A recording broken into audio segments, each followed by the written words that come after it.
वर्णानामृतशङ्घानां रसानां छन्दसामपि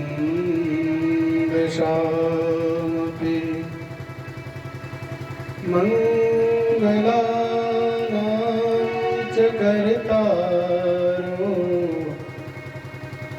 वन्दे वाणी विनायको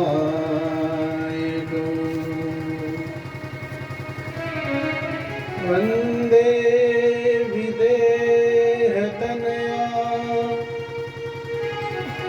पदपुण्डरीकम्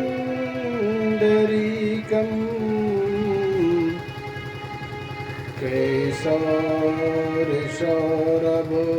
समाहृतयोगचित्तम् ध्येयं सदा परभवदभीष्टदोहं तीर्थास्पदं शिवविरिञ्चनुतं शरणं मृत्यार्हितं प्रणतपालभवाब्धिपोतं वन्दे महापुरुषते चरणारविन्दम्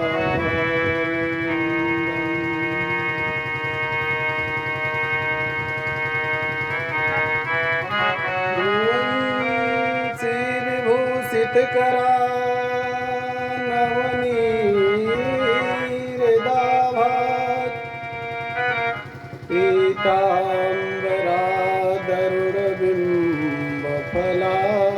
पीताम्बरादरुणबिम्बफलाधरोष्ठा पूर्णेन्दुसुन्दरमुखादरविन्द्रनेत्रात् कृष्णात् परं किमपि तत्त्वमहं न जाने। नारायणं नमस्कृत्य नरं चैव नरोत्तमं देवीं सरस्वती व्यासं ततो जयमुदीरये।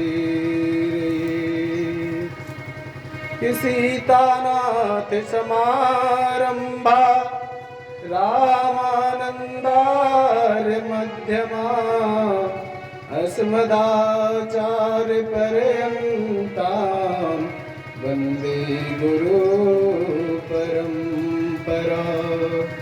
गौराङ्गसमयं नित्यं रसाचारं रसो सुखम् श्रीमहेन्द्रदेवाख्यं सद्गुरुं प्रणमाम्यहं सद्गुरुं प्रणमाम्यहं। जय जय श्री राधारमण जय जय नवल किशोर जय गोपी चित चोर प्रभु जय जय माखन चोर नित सदा सुध दीन की सहज दया के दान जननी जनक आदर्श के प्रभु श्री सीताराम प्रभु श्री सीताराम ज्ञानी नाम पिचेतांसि देवी भगवती सा बलादा कृष्ण मोहाय महामाया प्रयच्छति मनोजवं मारुततुल्यवेगं जितेन्द्रियं बुद्धिमतां वरिष्ठं वातात्मजं वानरयूथमुख्यं श्रीरामदूतं शरणं प्रपद्ये श्रीरामदूतं शरणं प्रपद्ये आपदामपहर्तारं दातारं सर्वसम्पदां लोकाभिरामं श्रीरामं भूयो भूयो नमाम्यहम्।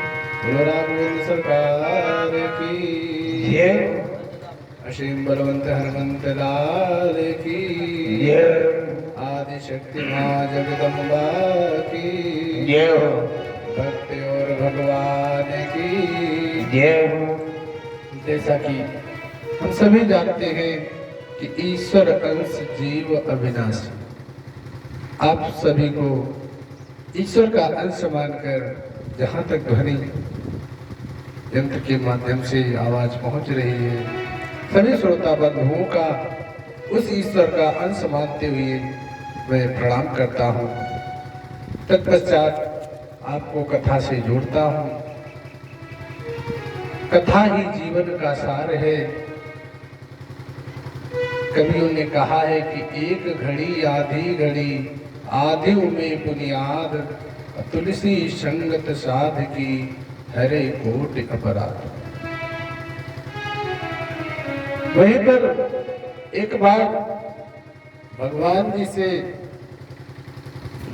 ने भगवान शिव जी से कहा कि हे शिव जी आप कुछ मांग लो। शिव जी से भगवान ने कहा कि आप हमसे कुछ मांग लो। शिव जी भगवान राम की निरंतर तपस्या करते हैं, राम नाम का निरंतर जप करते हैं। तो भगवान ने प्रसन्न होकर के कहा कि बाबा मुझसे कुछ मांग लो। तो भगवान ने मालूम है क्या मांगा है? बताइए, मालूम है क्या मांगा है?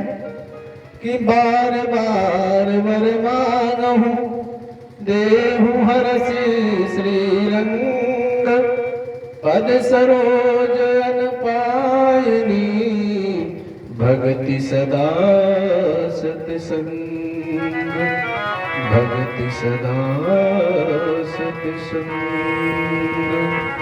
भगवान से जितनी बार कहा, शिव जी ने इतनी बार एक ही यही बात मांगी कि जितनी बार प्रभु मुझसे आप मांगने को कहेंगे हम आपसे यही दो चीजें मांगेंगे। क्या? एक भक्ति और दूसरा सत्संग। भक्ति ऐसा नौलखा हार है जिसको चुराने के लिए 6 चोर आपके पीछे सदैव लगे रहते हैं। काम क्रोध मोह लोभ मत्सर। अरे ये मत्सर ऐसा रोग है ना, ऐसा चोर है मत्सर। मत्सर माने मच्छर। मच्छर जानते हो ना, बाहरी मच्छर को तो आप देखकर मार सकते हो, उसके लिए तमाम उपक्रम कर सकते हो, ऑल आउट लगा सकते हो, रामबाण लगा सकते हो, नाना प्रकार के उपाय हैं। लेकिन जो अंदर का मच्छर है, मत्सरा इति मत्सर, जो मत्ता सरा इति मत्सर, जो आपके मन का जो मत्सर है उसको मारने के लिए तो एक ही उपाय है, क्या? भगवान का सत्संग करो। सत्संग से ही अच्छे सच्चोरों को परास्त किया जा सकता है। हीरे जवाहरात सबके लिए तो आप लॉकर लगा सकते हैं, लेकिन भक्ति रूपी हार को, भक्ति रूपी रत्न को सुरक्षित रखने के लिए आपको दो ही चीजें चाहिए। एक, भक्ति सदा करो, एक दिन नहीं, नित्य प्रतिदिन भक्ति करो, सत्संग करो, चाहे थोड़ी देर करो लेकिन नित्य करो। जैसे कि आपको शरीर को स्वस्थ रखने के लिए प्रतिदिन भोजन करना पड़ता है, क्या एक दिन के भोजन से आपका शरीर स्वस्थ रह सकता है? क्यों दाऊ जी? एक दिन के भोजन से क्या आपका शरीर स्वस्थ रह सकता है? नहीं रह सकता ना। लोग कहते हैं कि भैया अभी नहीं, अभी क्या है, अभी तो हम युवा हैं, अभी हमको ये भजन पूजन से क्या लेना देना है, अभी तो हमारे खेलने कूदने के दिन है। अरे भैया, यदि आपके आज खेलने कूदने के दिन है तो जरा सोचो, वो 5 वर्ष का बालक ध्रुव, अगर आप जैसी सोच उसकी होती तो क्या आज उत्तर दिशा में अटल रह पाता वो? बताइए जरा सा। भजन सत्संग युवावस्था में जितना हो सकता है वृद्धावस्था में नहीं हो सकता है। वृद्धावस्था में आप माला लेकर बैठोगे, भगवान का भजन करोगे, आपके हाथ से माला छूट जाएगी, आपका भजन अधूरा रह जाएगा। कि नाक से बहेगा नाला, आंख में पड़ेगा माड़ा। नाक सर्दियों में वात पित्त कफ घेर लेता है, तो उस समय वृद्धावस्था में वात रोग बढ़ जाता है, कफ रोग बढ़ जाता है। आप भजन करने बैठे, आपकी नाक बहने लगी, आपकी माला छूट जाएगी, आपका जप अधूरा रह जाएगा। आंखों से दिखाई नहीं देगा, कानों से सुनाई नहीं देगा, तब क्या भजन कर पाओगे? हाथ कंपन करने लगेंगे, तो वृद्धावस्था में भजन तो संभव ही नहीं है। तो ये पूंजी। अच्छा एक बात बताइए, आप बैंक में पैसा कब जमा करते हो? बोलिए, पैसा बैंक में आप कब जमा करते हो? क्यों जी, पैसा बैंक में कब जमा करते हो? जमा कर रहे हैं। अरे जब कमाने लायक रहोगे तभी तो जमा करोगे, हैं? तो जब जवानी में कमाने के लिए आप पैसा अपना बैंक में जमा करते हो बुढ़ापे के लिए, तो फिर भजन में ये गणित क्यों लगाते हो कि अभी तो हम जवान हैं, खेलने कूदने के दिन है, बुढ़ापा में भजन कर लेंगे? जब बुढ़ापा में आप धन नहीं कमा सकते तो भजन रूपी धन कैसे बुढ़ापा में कमाओगे? है? नहीं हो पाएगा, संभव ही नहीं है। बुढ़ापा में देखो, बाल्यावस्था और वृद्धावस्था एक समान होती है। जिस प्रकार से बाल्यावस्था होती है कि बालक को जानने की इच्छा होती है, वही अवस्था वृद्धावस्था होती है। वृद्ध की बुद्धि और बाल बुद्धि एक जैसी होती है। और जब आप बूढ़े हो जाओगे ना, तो आप अपने बच्चों से कुछ पूछोगे तो बच्चे आप पर लाठी डंडा लेके चढ़ बैठेंगे। अगर कहीं भूले से तुमने पड़ोस में किसी से कोई बात विवाद कर लिया तो बच्चे मालूम में क्या कहते हैं? कहते हैं हमारे बाबा जी का स्क्रू ढीला हो गया, उनके चक्कर में ना पड़ी हो। उनने का कहो व्यवहार करो है, हमने व्यवहार करो। जरा सोचो, जिसने पाल पोस कर आपको इतना बड़ा कर दिया, बिना व्यवहार किए ही बड़ा कर दिया क्या? उस समय आपका मन पीड़ित होगा, आघात पहुंचेगा, लेकिन आप करना चाहोगे तो भी भजन नहीं कर पाओगे, क्योंकि प्रकृतियां बाल्यावस्था में भजन नहीं होता, उसी प्रकार से वृद्धावस्था में भी भजन नहीं हो सकता है। प्रौढ़ावस्था में, युवावस्था में ही आपसे भजन हो सकता है। जब आप वृद्धावस्था के सुख शांति के लिए धन युवावस्था में एकत्र करते हो तो फिर भजन में क्यों कंजूसी करते हो? ये तो आपका ऐसा धन है जो आप बैंक में जमा कर रहे हो, घर में रख रहे हो, वो सब आपके काम आने वाला नहीं है। आपका वही भजन काम आएगा जो आपने भजन किया है, वही धन आपके काम आएगा। अंतिम समय जब जाओगे तो कोई काम नहीं आएगा, केवल भजन ही आपका साथ देगा। तो इसलिए वृद्धावस्था पर मत छोड़ो, युवावस्था में ही भजन करो, भगवान के चरणों में ध्यान दो, सत्संग करो। तो कथा से जोड़ते ही ये कहते हैं, कल आपको कथा कहां तक सुनाई थी? परीक्षित जी कल कहां थे? दौलतपुर। अरे दौलतपुर में तो थे ही, कथा में कहां थे? नहीं याद रहा, यही मैं गए थे। अब बुढ़ापा में कल की बात नहीं याद है तो बताओ फिर परसों की बात कैसे याद होगी? हैं? इसीलिए कहते हैं कि युवावस्था में ही भजन संभव है, वृद्धावस्था में नहीं। कल कथा आपको सुनाया कि महाराज हिरण्याक्ष का वध वाराह रूप में भगवान ने जन्म लिया और पृथ्वी को पाताल लोक से लेकर पुनः अपने स्थान पर स्थापित किया। फिर ब्रह्मा जी की सृष्टि का निर्माण हुआ। ब्रह्मा जी ने प्रथम इनके हुए मनु और शतरूपा, मनु शतरूपा से ही सारी सृष्टि बनी। मनु शतरूपा की स्वायंभुवस्य च मनोर्वंसा परम सम्मता कथ्यताम भगवन यत्र मैथुनी निधिरे प्रजा। मैथुनी सृष्टि की जो उत्पत्ति हुई वो मनु और शतरूपा से हुई।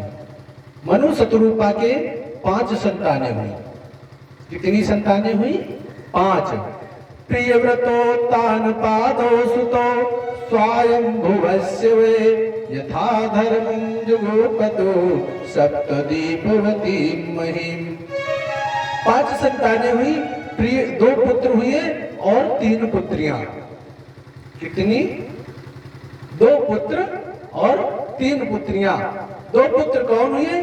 प्रियव्रत और उत्तानपाद। प्रियव्रत और उत्तानपाद। और 3 पुत्रियां कौन सी हुई? आकुति, देवहूति और प्रसूति। 3 पुत्रियां। और इन्हीं 2 पुत्र और 3 पुत्रियों से सारी सृष्टि, मैथुन सृष्टि का निर्माण हुआ। अब महाराज कहते हैं कि आकुति का विवाह तो प्रजापति रुचि से किया गया और प्रसूति का विवाह प्रजापति दक्ष से हुआ। एक पुत्री देवहूति थी। देवहूति योग्य कोई वर नहीं मिला तो भगवान की प्रेरणा से मनु जी महाराज को आदेश मिला कि कर्दम ऋषि के द्वारा जो है आपकी पुत्री का पाणी ग्रहण संस्कार होगा। देवहूति का विवाह महाराज कर्दम जी से होना निश्चित हुआ। तो महाराज मनु जी कर्दम ऋषि के पास गए। कर्दम ऋषि उस समय तपस्या में लीन थे। तपस्या में भगवान ने कर्दम ऋषि को दर्शन दिया और कर्दम ऋषि से कहा कि हे ऋषिवर, आपके मैं संतान बनकर आपकी मैं जन्म लूंगा, आप गृहस्थ आश्रम का पालन करें। और इस प्रकार से महाराज कर्दम ऋषि और देवहूति जी का विवाह के लिए जब मनु महाराज गए देवहूति को लेकर, कर्दम ऋषि तैयार नहीं हुए। बहुत समझाया है और कहा कि देखो आपके द्वारा और देवहूति के द्वारा ही भगवान कपिल महाराज का जन्म होना है, इसलिए आप यह पाणी ग्रहण संस्कार स्वीकार करें। तत्पश्चात बहुत ही कहने के बाद महाराज देवहूति का और कर्दम ऋषि का विवाह हुआ। और विवाह होते ही महाराज कर्दम ऋषि से देवहूति ने एक वचन रखा कि प्रभु, हम आपको संन्यास आश्रम से रोकेंगे नहीं। एक संतान, एक पुत्र मुझको हो जाएगा तब मैं आपको दाम्पत्य जीवन से स्वतंत्र कर दूंगी और भगवान की भक्ति में जाने के लिए आपको कह दूंगी। तो महाराज कर्दम ऋषि विवाह करके तपस्या में लगे, बहुत समय तक तपस्या की। उसके पश्चात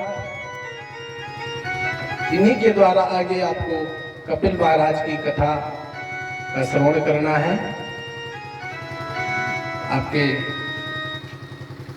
व्यास जी आ चुके हैं। आज की कथा